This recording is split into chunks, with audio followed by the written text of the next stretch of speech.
We have a wonderful spot on the deck here for bringing out plants during the day. It's been kind of a little bit laborious because I take them in at night because it's still freezing at night.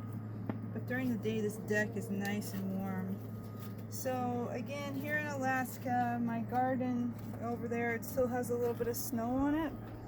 And greenhouse plants are super expensive, so I always start my own plants. I start almost everything to fill my garden, which is like 1,000 square feet or something like that.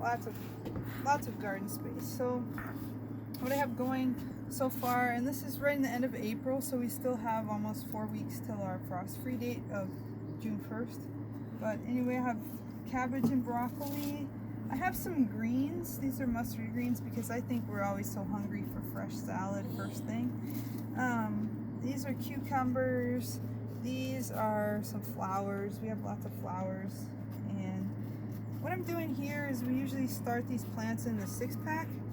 And then I just keep one plant per little box.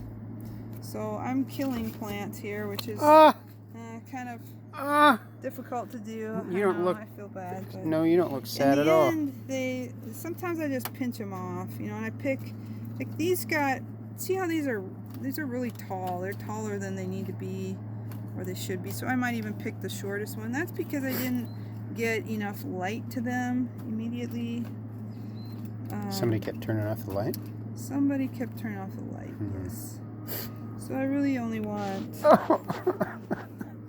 6 of the best ones here. So yeah, I'm being a plant killer. Well, you don't look sad at all. Sometimes I move them from one container to the other, so that I have 6. You know, this is really, we planted way more seeds, but sometimes we're using seeds from the year before, so we just.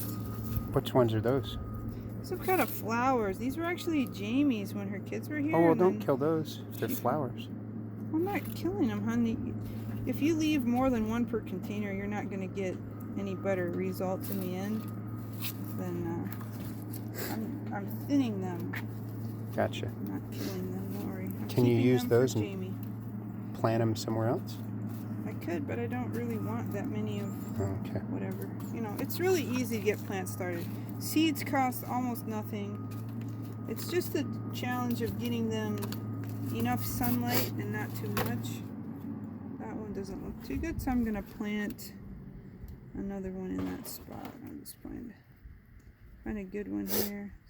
You get the whole roots. Look at how many roots are on there. And I'm going to plant it pretty deep in there. Maybe put a little more soil in that one. Show me the garden, what it looks like now. Sure. Okay. If we don't fall in. So last time we did a video, it was covered in snow, and now it's almost. That was what? Last Tuesday? So. Yeah, like a week ago. A week ago, almost a week ago. So at the bottom, the rhubarb is coming up already if you're close to it. Yeah, you can see some green shoots. And then some of it I left covered in plastic because I thought it would keep the weeds down a little bit. And then that right there is covered in plastic. That's second tier. IRT plastic. It's green plastic. And then the green walls just kind of hold in the soil. It's for our Those are insulated garage doors. Those work so good. And then, yeah. It's almost south facing. It's southwest a little ways. But yeah, it's really been a very good garden for us.